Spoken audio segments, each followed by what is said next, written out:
Managers can be some of the most influential people in our lives. A manager's style of leading is what differentiates one from another. My ideal manager is one that resembles a coach. A manager as a coach contains many essential characteristics that give a person the guidance and support to grow and the opportunity to be successful in their future. A manager as a coach has a few characteristics unique to themselves, one of those being passion. A manager as a coach loves what they do. They not only have passion, but they help make others passionate. Their job is to turn passion into inspiration for others and become role models, similar to famous athletes.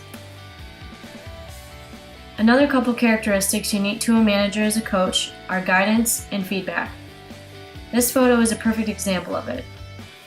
Before my grandparents passed, I used to go to them all the time for advice. Tough love was a result of it sometimes, but they only wanted to provide me with guidance and feedback to help me make the right life decisions. A manager as a coach, like a grandparent, must be able to give proper guidance and feedback to help others thrive in their environment.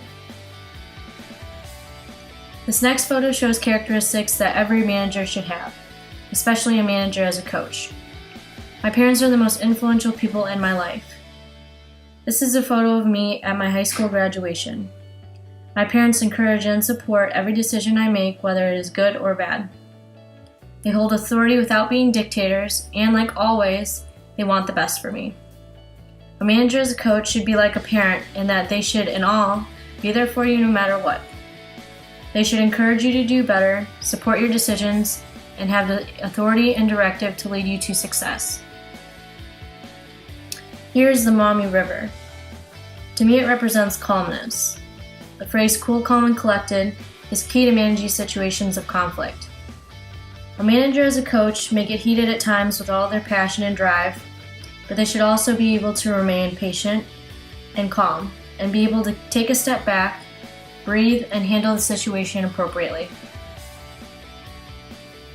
Along with being cool, calm, and collected, a manager as a coach should have high emotional intelligence. Like in this photo, they should be able to differentiate, take control, and balance different emotions. They should be able to gauge one's emotions as well as others. By having this emotional intelligence, they are able to discriminate between different feelings and address situations of conflict accordingly. Problem solving is an essential skill for most managers. It is imperative for a manager as a coach. A manager as a coach should have the ability to put things together in a creative and logical way. They should be able to solve conflict and be able to adjust to each situation.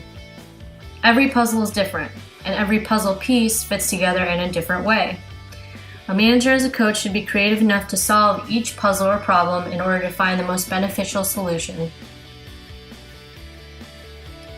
When you see animals, you probably think of loyalty and unconditional love. Animals share one of the most important traits with a manager as a coach. They are fair, don't let you down, and most importantly, never give up on you. This is a picture of my cat who is a 1.5 years old. This photo shows my cat sitting in a trash can, which he knows better not to do that. The point is that as much as I spray him with water or scold him for bad behavior, he always treats me the same. Animals don't judge. They don't give up on me and are always there. A manager as a coach resembles that unconditional, non-judgmental attitude, which is what makes them so supportive. One thing I learned from our discussion boards is that not only is competency important, but charisma is right up there with it. And with charisma comes positivity. This is where I believe the glass half full scenario comes into play. A manager as a coach must have a positive outlook on situations. They look for the best in everyone, which essentially morphs into a charismatic persona to inspire others' devotion. Like I said in my Reflected Best Self paper, to handle yourself, use your head. To handle others, use your heart. Be not only able to delegate authoritatively, but also be able to delegate inspirationally. Something I work on every day myself is fitness. People always try to take the easy way out with weight loss pills and special diets, but it really takes hard work, drive, and self-motivation to get where you want to be. You dedicate so much time, money, and energy into something you're driven about. I believe as a manager, as a coach, should have this self-motivation for themselves, as well as for others. They are motivators as well as motivated.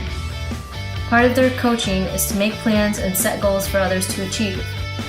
They design unique incentives to support intrinsic and extrinsic motivation. Last but not least, I present this photo of a child who is just having fun. This wasn't really a standard topic in our class, but I believe for a manager as a coach, it is crucial. Oftentimes, managers can get so caught up in leading and delegating and doing. It is important that every once in a while, they can sit back and smell the roses. This photo depicts the inner child that everyone has inside of them. Fun, not a care in the world, and happy. Having the ability to just be you, live in the moment, and spread joy is a special characteristic that only certain people can portray.